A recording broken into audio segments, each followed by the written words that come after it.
مسلمانوں نے کہا قارون سے کہ تجھے اللہ نے مال و دولت دیا، اس میں سے فقراء اور مساکین کا حصہ نکال، اللہ کے راستے میں خرچ کر۔ اللہ نے تیرے ساتھ بھلائی کا ارادہ کیا، جو مال و دولت عطا کیا، تو تیری طرف سے بھلائی ہونی چاہیے کہ اللہ کے راستے میں مال خرچ کرنا چاہیے اس کو۔ آگے سے قارون نے جواب کیا دیا، کہا کہ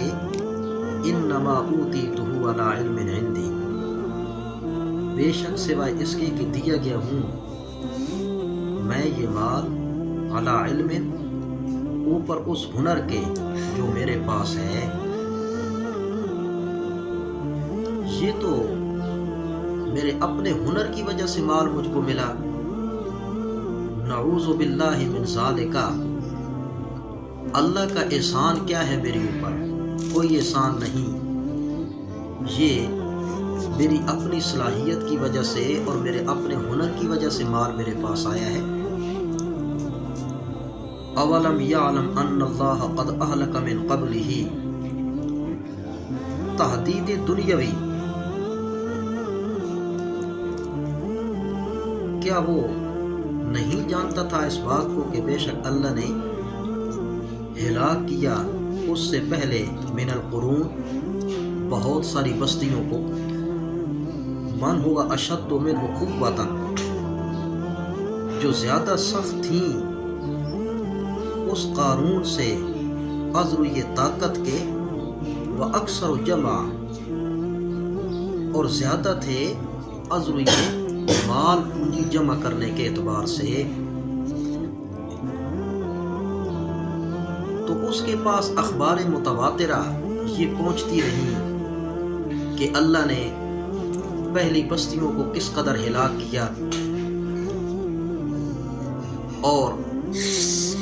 وہ بستیاں جسمانی طاقت کے اعتبار سے، اسی طرح مالی قوت کے اعتبار سے کس قدر مضبوط تھیں، لیکن جب اللہ نے ان کو نیست و نابود کیا تو کوئی بھی ان کے کام نہ آیا، نہ ان کی طاقت ان کے کام آئی، نہ ان کا مال ان کے کام آیا۔ تو یہ قارون بھی کیا چیز ہے؟ جب اللہ کی طرف سے گرفت آئے گی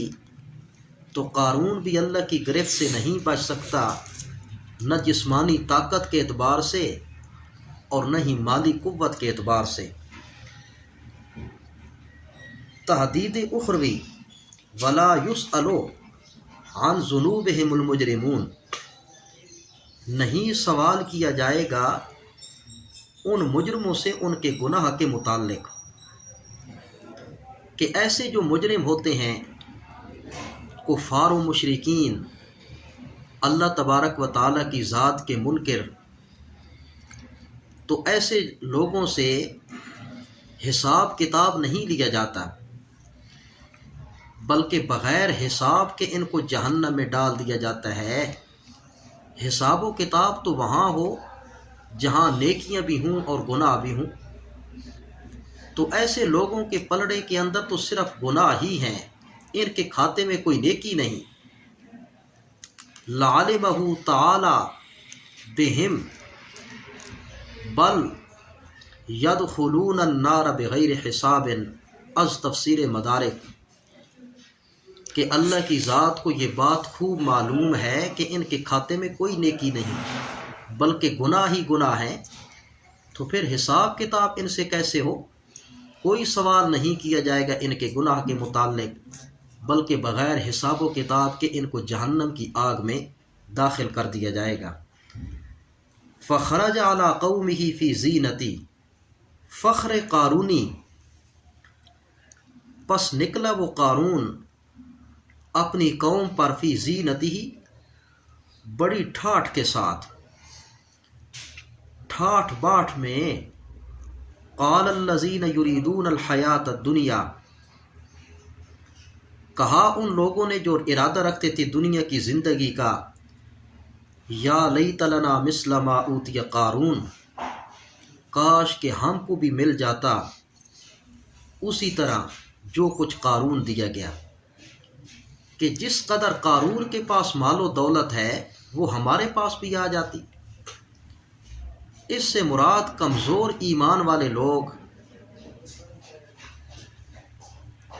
کہ قارون کے مال کو دیکھ کر اور وہ بھی خواہش کرنے لگے اس بات کی کہ ہمارے پاس بھی مال آ جاتا جس طرح قارون کے پاس ہے۔ انہ لذو حظ عظیم، علت تمنی کہ بے شک البتہ وہ تو بڑی ہی قسمت والا ہے۔